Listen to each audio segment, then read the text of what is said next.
Hey y'all, welcome back to another video. If you're new here, welcome. My name is Jasmine, but everybody calls me Jazz.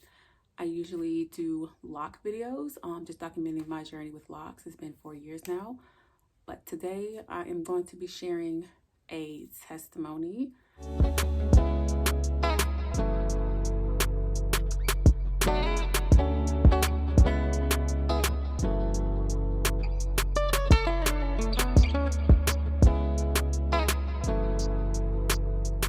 God is so good. Just to give you a backstory, or I don't think I've ever really shared honestly, in detail. So I recently came back to Christianity about almost 5 months ago, right? Sometime in September, between the beginning of September and the middle of September.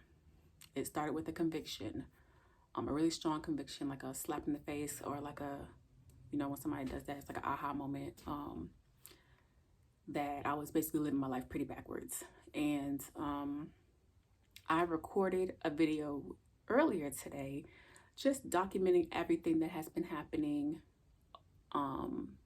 throughout my journey, because my life has kind of been turned upside down, if I'm being quite honest. Things that I've never experienced in my life has happened, and every time I tried to take control of the situation myself and do things in my own strength, it didn't work this time.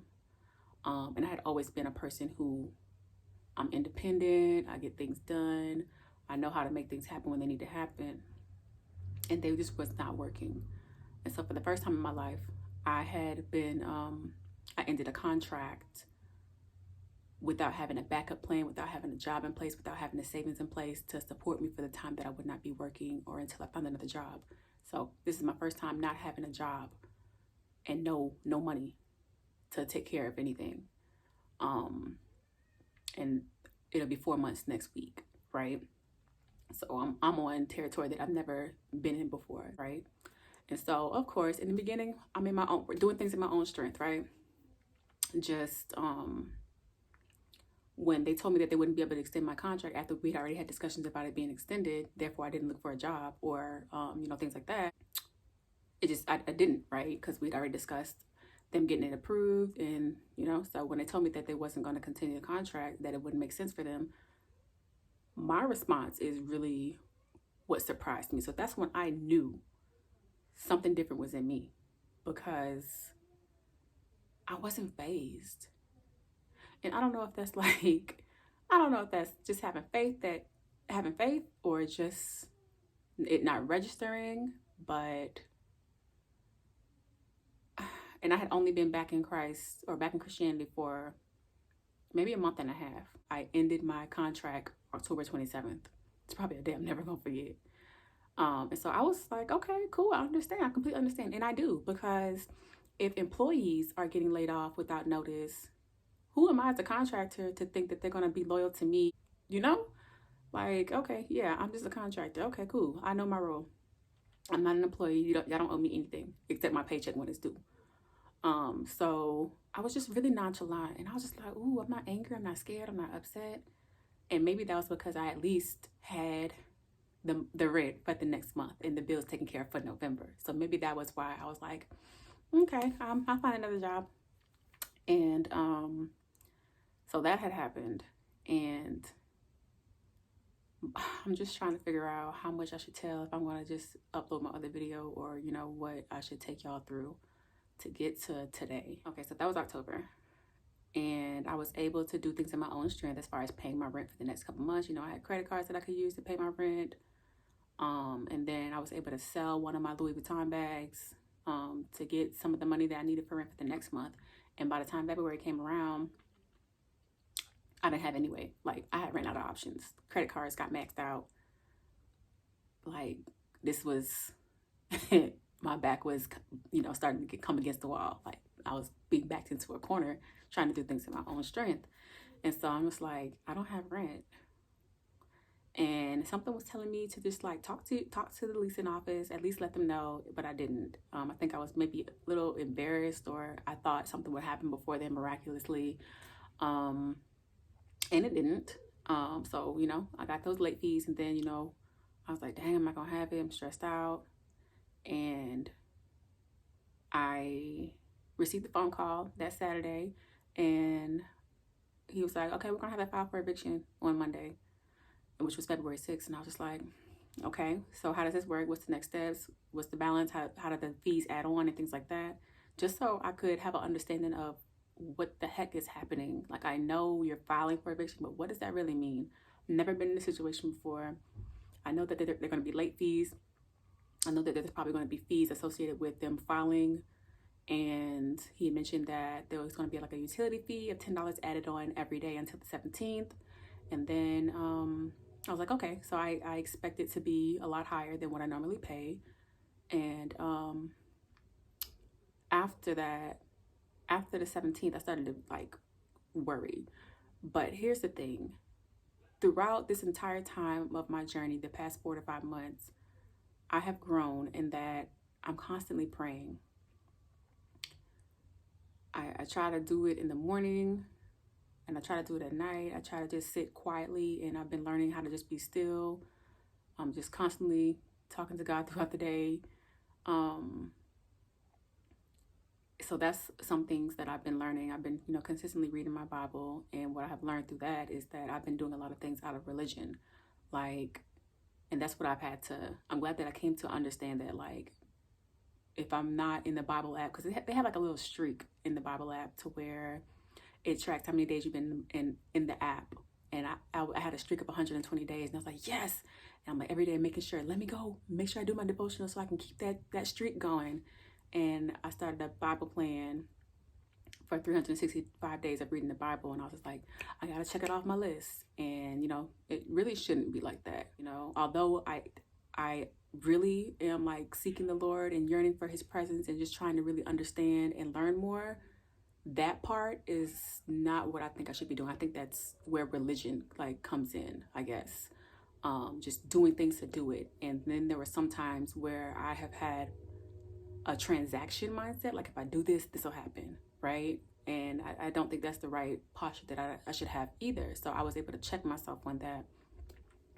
But y'all, they had filed for eviction, and in the back of my mind, every day I'm like looking at my door to see if they placed another letter in my door, or I'm like kind of a little shaky about when I come home, see whether there's a notice on my door, or when the police is gonna come, and how quickly am I gonna have to pack up whatever I can and put it in my car because it's time for us to get out. So I was really anxious, but one thing that I can say is that I was still praying consistently. I grabbed a hold of specific scriptures that I could like really stand on, and I just was constantly like, God, you got a plan for me, and it's not to harm me, it's to prosper me, to give me a hope in the future. Everything works according to your good, or it's according to my good. Romans 8:28. I think I'm jacking it up. All things work together for something. I'll put it below because I cannot remember it, but that's one of the ones that I know for sure that I've been standing on. I know that his will is perfect, pleasing, and good. I know that he will never leave me or forsake me. I'm just like, Lord, you know exactly what I'm going through. I'm getting worried. I'm getting scared. I'm giving it to you. And I had to do that daily, like daily. I'm just like, okay, I'm starting to feel a little antsy. Lord, help me, please. Give me strength. I give it to you. Philippians 4:6, I think, is what I've also been like just giving all my anxieties and worries to him. Just that's literally what I had to do daily, because some days I'd be like just really frightened and scared and just filled with anxiety, and I'm like, okay, you gotta give it up, let go of control, let go of expectations of him doing it in the way that you think he's gonna do it. And one other thing that I had to do is how should I say this? Y'all know it's tax time. And so I was like, okay, so when my taxes come, I can do this and this and this and this. And so I was just like constantly waiting on the time to file taxes. And y'all, I was waiting on a specific form that didn't come out until February 15th. And I was just waiting on that one form so I could file my taxes. And, I just knew my taxes was going to save me. And I was just like, should I even be relying on my taxes? Because at the end of the day, you don't know exactly when it's going to hit your account, right? And so I was just excited to file. I was like, oh my gosh, I can take care of everything with that, right? And at least be in good standing. And so I was just like, well, if it's not the right time, God is not going to let it happen, because God has blocked quite a few things. Well, I'm not going to say he has. A lot of things have fallen through the cracks, and I feel like it's God, that God was blocking it so that I can learn to depend on him instead of doing things my own strength and anybody interfering. Because if I tell y'all about the interviews that I've had that have been the weirdest things that have ever happened to me, the weirdest situations that I've gone through, the times when people have tried to help me and then something comes up, and it's just like, I just began surrendering. I'm just like, God, if it's not your will, I don't want no parts. Like, your will be done. If I'm in your way, politely just move me out the way, right? And I've been constantly doing that, even with the interviews. I'm like, if you don't want me here, let something happen that would just make me be like, this gotta be God. And that's exactly what happened, to the point where nobody showed up for the interview. Out of like 5 other people, like nobody is showing up at the interview, at a virtual interview, like nobody. And so I was just like, ooh, okay, wasn't supposed to be there. Getting rushed out of interviews because somebody had to get their dishwasher repaired. I was just like, it's just laughable now. It's laughable. I've been able to see people in a different light, like really see their character. And I was like, ooh, I'm glad that I know now. Like, I see you. And there's times I've had conversations with people and I'm just listening to what they're saying. And I'm just like, you can't be serious. Like, God has just shown me so much. And I'm just like, it's laughable. And I don't know how I find all these things laughable. Like, I was laughing earlier today and I'm over here smiling. And that's the thing, y'all. I have been kind of happy-go-lucky throughout this whole entire process. And I can't say it's weird, but it seems so weird. Like, you're going through a whole eviction process, don't know what's gonna happen or when it's gonna happen, but you're able to still smile and all this other stuff. And I'm just like, it gotta be God. Either that or I'm like depressed and a functional depressed person or something. I don't know, y'all. I'm not claiming that, actually. Let me go ahead and rebuke that in the name of Jesus. But it's just like, I don't know. I don't know.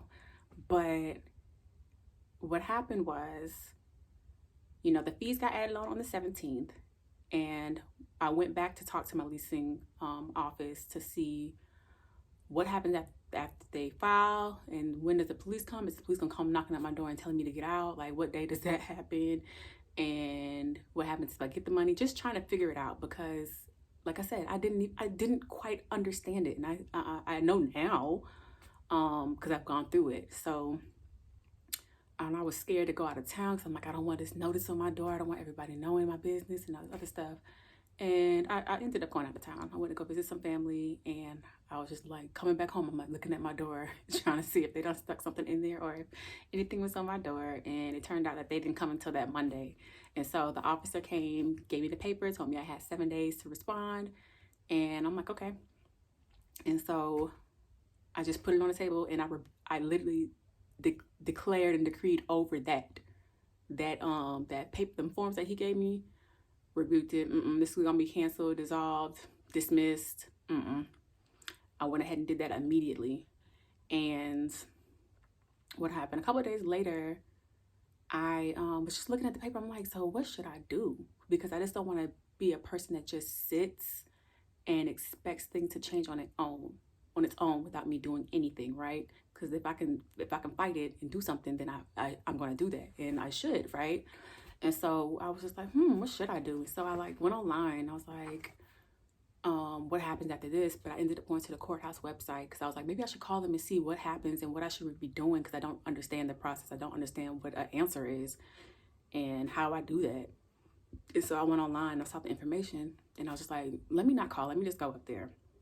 Mind you, I was like, no, I'm not gonna go up there today, because I had an interview with a recruiter at a couple hours after that. And I was just like, what if I'm in there all day and I have to cancel? And then what if that was a job that I was supposed to get, and all this other what if stuff that I like to do in my head. But I was just like, no, let me just go. So I went and found out the area of the courthouse that I needed to go into. The lady saw me struggling to figure out where to go. So she, talked to me and asked me what I needed to do and where I needed to go. And I was just like, the magistrate. And she was like, okay, which one? And I was just like, I got an eviction letter. And she pointed me in the right direction. And she told me who I could talk to and what windows to go to and what form. So she went and requested the form for me, which was called an answer form. And she told me I could fill it out right there and then bring it back to these 3 windows and somebody should be able to help me. So I was like, okay. So I went and sat down. I looked at the paper and I was just like, yes, I'm the defendant. So I checked that box, but then all the other options did not apply. I'm like, I don't know what to put down, because a lot of them said I don't owe rent and they denied taking my rent. I was like, none of these situations apply to me, because I ain't got it. I don't have it. And so I looked at the option that said that I would pay the clerk the fees that were due. And I was just like, I probably should check this. And to me, that was an act of faith, because I was like, somehow I'm going to come up with it, right? And I was like, we just going to put that. And so I ended up just asking questions to the guy who was behind the counter. And I was like, what do I put? Like, can I check this? Do I need to give you the money today? Like, what happens? What is this? What is going on? So he explained it to me. And he was just like, it's just an answer. We'll assign you a court case. A hearing date. And he's like, okay. And I'd already read that the hearings are like on Wednesdays, and I went in on a Wednesday. So I was like, dang, it's going to be like next week. And I was like, what if I don't have the money by then? And I was just like, oh, okay. But y'all, when he gave me that court date, it was 2 weeks out. And I was just like, that gives me time. Because you know how you get the estimate from the IRS of when your tax return should come. And that was just like 1 day after. And I was just like, y'all about to cry. And I know he saw my eyes watering. He was like, this girl about to cry. But I was just like, thank you. And I got in that car and a whole bunch of praise music. Like it was just praise is going on in there. Because I'm just like, what if it would have been next week? And like, it just gave me extra time to be like, okay, something can happen between then. And the funny thing is, well, it's not funny, but make note that I had talked to somebody at my church about my situation, somebody who I felt that I could, trust. And she mentioned that she had gone through that before, and she said that her mom had a whole bunch of resources on people that you could call, organizations that help out with this kind of thing. And so she gave me a whole bunch of resources, y'all. And don't you know, that whole week, she gave it to me on a Sunday. That whole week, I did not do nothing with the information. I was just like, should I even get in God's way? And what if this is not what I'm supposed to be doing? Because that's one thing I was struggling with too. Like, I don't want to be disobedient. I don't know what God is telling me to do. I don't know if I should do this or do this or do this. And I was literally driving myself crazy. And I was just like, yo, God don't want me to live like this. This ain't it. Like, I got to be able to make my normal decisions without worrying about this. So I was like, yeah, you need to chill, girl. So, when things started getting realer, that following week, I was like, okay, yeah, I need to start making these phone calls and seeing if I can get some assistance. Because if I can help myself, I need to help myself and stop just waiting on somebody to save me. Even though God can save me, I still need to be trying, got a whole child out here. Like, y'all can't be out in the streets. Like, come on, Like, so I finally got that, like, push to, like, do something. And I was just like, okay. So I started making phone calls and just learning about all the organizations that could help, and who gives what and how it works, and all the different people that can give payments and how much they can assist with. And so I was just started making calls constantly, and y'all, I know that I could come up with 200, and so that is not even close to my rent plus some fees. So I was just like, I got 200, and one organization said they could do 500. And I'm like, yo, I'm really still a long ways out. So I called another organization, and I put an application, and they were like, you need to come up with the rest. And I was like, okay. And I was just like, yo, if I got to come up with all the rest of it by myself, there's no need for me to continue on with you all, because you all haven't even told me how much you can give to help me. So I'm just like, I'll just, when I get closer to the goal of me having what I need, then I'll circle back to you all. She said, okay. She wished me the best. And then this morning I was doing a video just on what has been happening throughout this entire 4 or 5 months since I've come back to Christ, and how my life has been turned upside down, right?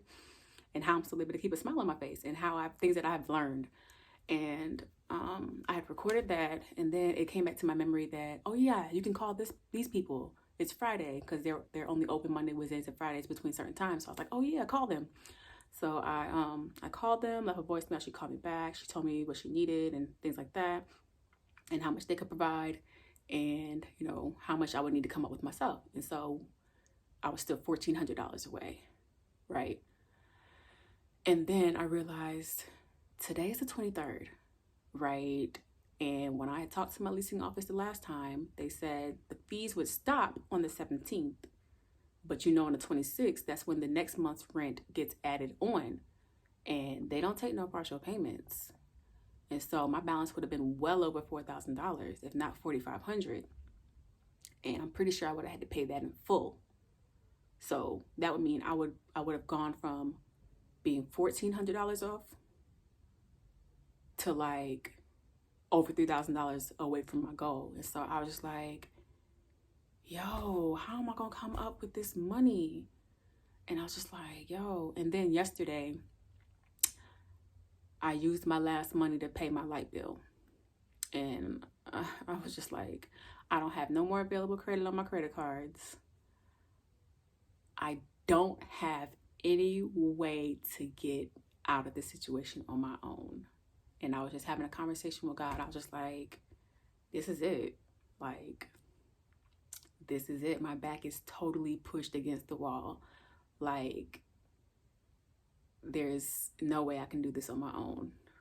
And I was just like, yeah, you're going to have to step in. I know you're going to step in. It's just your timing. Your timing and your will be done. If I'm meant to be out here, out of this place, then, you know, let it be. But your will be done. Like, just surrendering, just like, I don't know. But today when I got off the phone with the lady and we had discussed that we were $1,400 away, and I got off the phone and I checked my email because I have a bad habit of constantly checking my emails. And I looked and it was like in my promotions folder, and it was from my bank, and it was saying they had been giving like little emails and marketing about using them for your tax refund because you'll get it up to 6 days earlier. And just if you don't know, I bank with Chime. I've been banking with them for a very long time because back when I was broke, like in 2015 to 2017, I liked getting my paycheck earlier so that I could catch up on things that I hadn't made payments on, and just things like that. Having my paycheck earlier was really convenient. So I've been banking with them for a really long time. And so it went to my promotions folder, and it was like, your tax return is here. This is what you should do with it, and just giving tips on what you should do with their tax return. And I was just like, why would they send this? Like, why would you label your subject line of your email saying your tax return is here, and it's like a promotional email, and it don't even have no information in it about like my tax return actually being here. And I was mad. I was like, why would y'all even play like that? Like, people out here really waiting for their tax return, and y'all gonna put this on your subject line, on your subject letter, whatever. And that fool just playing, man. I ain't sweating it. That's your problem. Ain't nobody playing but you. You walk up and down the street all day playing. He ain't playing. You think he playing about his money? And I was mad because I usually get email notifications about deposits. And so for that to be in my promotion email, and I didn't receive like a deposit notification email, I was just like, that's messed up. Y'all giving me like false hope, and I was mad. But something told me to just check the bank account. Although you didn't have like an email notification saying something has been deposited, just check your bank account. Y'all, my tax refund was there. When I say, I was just like, all I could do was cry. And thank God, because March's rent would have posted to my account, making it over $4,000. And so I was just like, God, nobody can tell me that you don't come through, that your timing ain't perfect, that you're not good. Like, nobody. I don't care what nobody say. My God good to me. The God that I serve. Yeah, go ahead. The God that I serve, yeah, He the truth. Because this was the last day, y'all. this was the last day for me to come up with the smaller amount, or I would have had to pay the larger amount, which who knows how I would have came up with that, you know? And so I went, got my money orders, called my leasing office, and was like, I knew the balance. It was $2,419.70. And I called them just to make sure. I already knew that they take money orders and cashier's check. And I already knew the balance, but I was like, let me just call and make sure, because I don't want no mishaps.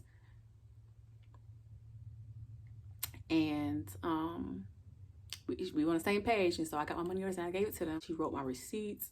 You know, I keep my receipts. I'm your girl, numbers girl, and an accounting. So, you know, I keep the receipts and all the proof and all that stuff. So I gave it to them. And now I just have to wait for them to post it to my account, and for them, I guess, to reach out to the court and dismiss my case. The guy did mention that I could call them and let them know that I no longer need to show up in court, or that it was dismissed or whatever, and they'll, you know, cancel the hearing, or they'll know that I don't need to show up. But y'all, that has God written all over it. Like,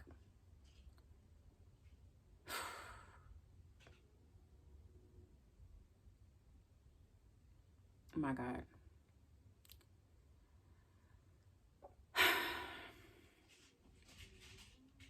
I don't even know what else to say. Like, I'm just so grateful. I'm so thankful. That's like one of the most important things. Because when I say I was stressing, y'all,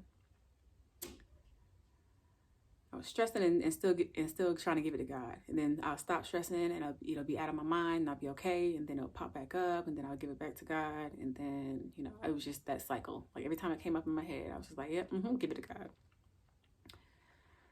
I've learned so much within this past 5 months. And I learned a lot about myself, how I need to stop trying to do things in my own strength, because it can be so much better with God. When you don't see anything going on, just know that he moving behind the scenes, because that's what happened. Because this is not the time frame that I think that my taxes were supposed to hit my account. I was expecting it to hit next week. Late next week at that. And so God provided. I'm grateful to have a roof over my head, food on the table, heat and air, a dependable car. I have so much to be grateful for. And a lot of things that I did throughout this process was watch encouraging videos, testimony videos. I'm like, if he did it for you, he'll do it for me. If he did it before, he'll do it again. Yeah, Tribbett, like a lot of songs that are just like, yeah, a lot of that helped me through this journey. Because getting through it is one thing, but also keeping a face so that it doesn't affect my child, that, not, you do know what I mean? Like, not letting her really know what's going on and trying to keep a good face so that she doesn't understand what's happening and what could potentially happen. That's something else that I was like, okay, well, she don't need to know this. And I don't even think I told anybody that I was like ready, almost evicted, except for that one person, because I just, like, I'm a private person. So like, that's just me. Not saying that I wouldn't take help, but because I've had a family member try to help me, and I was just like, God, if they gonna be in the way, block it. Because I've been in this for as long as I'm in this, and I don't want any delays once it's time for me to come up out of this. If somebody else is gonna be in between what you doing, gonna mess it up, go ahead and block that. And that's exactly what happened. And I was laughing after that happened. The family member that was going to help me had something come up to where they wasn't able to help me. I was just like, God got this. Like, just little things like that was happening to where I'm just like, that's God's will. Just like the job. I mean, I guess I ain't supposed to be here no more. Cool. Let's keep it moving. Something better is on the way. And like the interviews, I'm like, I ain't supposed to be there either. Anything that would happen, I'm like, hey, that's God's will. I couldn't even get mad at it. I was like, what's supposed to happen is going to happen if that's what he wants. And I'm done trying to do things in my own strength and trying to help myself and get in the way and just delaying things because I don't know how to be still and know that he is God. Like, when I say I've been learning, but I don't want this video to be super long because the video that I did this morning was almost an hour, so I'm not sure if I'm gonna post it, but if anybody has been in this situation, be encouraged, get you some scriptures that you can stand on, that you can, have in the back of your mind and just meditate on it. You don't have to accept what's been, what you've been given. Like that eviction letter, when that man handed me that paper, I was like, yeah, no, I'm rebuking this. I'm a rebuke it. And I have been speaking over my finances.